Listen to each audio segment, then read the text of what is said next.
So consistently over the past 3 years, one of the voices we have turned to, really the voice we turned to first on these questions, is retired Army Colonel Douglas Macgregor. He couldn't make it to a studio tonight, but he is joining us now by phone, and we want to get his assessment of what we've been watching tonight. These attacks, Doug, on the base in Iraq by Iran amount to what, do you think? What does this mean?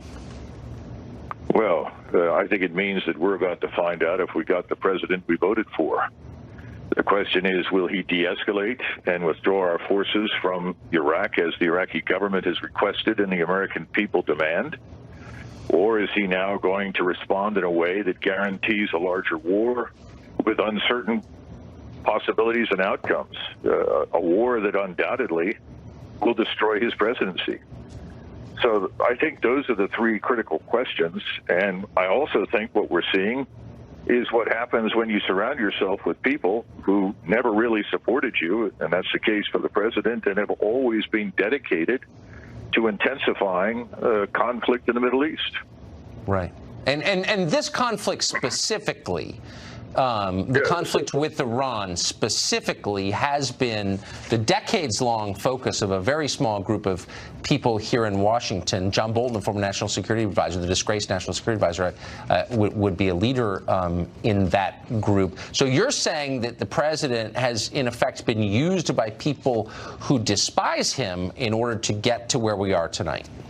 Yeah, obviously. I mean, after all, our principal enemy from 2001 forward, some would say much earlier, were the Sunni Islamists. And yet, over and over and over again, there has been a desperate attempt by a series of leaders in this country, and more important, powerful, influential voices inside the Trump administration, pushing the president into conflict with Iran. And at this point, certainly we could go to war with Iran. Iran would suffer. The Russians would undoubtedly join the fray at some point. The Chinese, with inexhaustible piles of cash, will finance the Russians and ultimately go to work to help the Iranians. Europeans will look at this as though we've lost our minds, and they're probably right. The Japanese, the Koreans will stay out of it, refuse to have anything to do with us. And when the rest of the Middle East starts to be destroyed under hails of missiles, I imagine that our alleged strategic partners in the Arabian Peninsula will back away.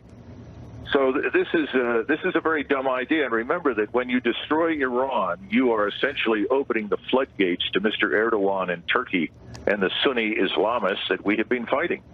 If you liked ISIS, destroy Iran, and you will get ISIS times 100. Yes.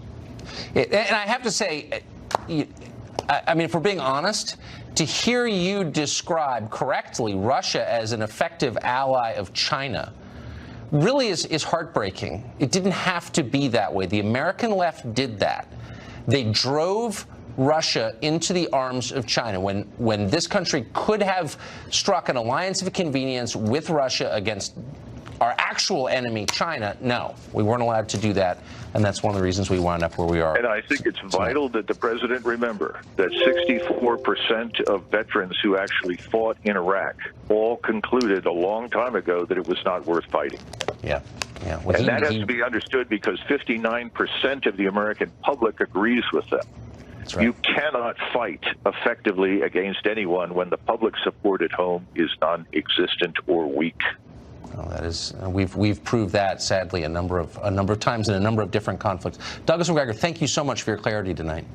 Sure, thank you.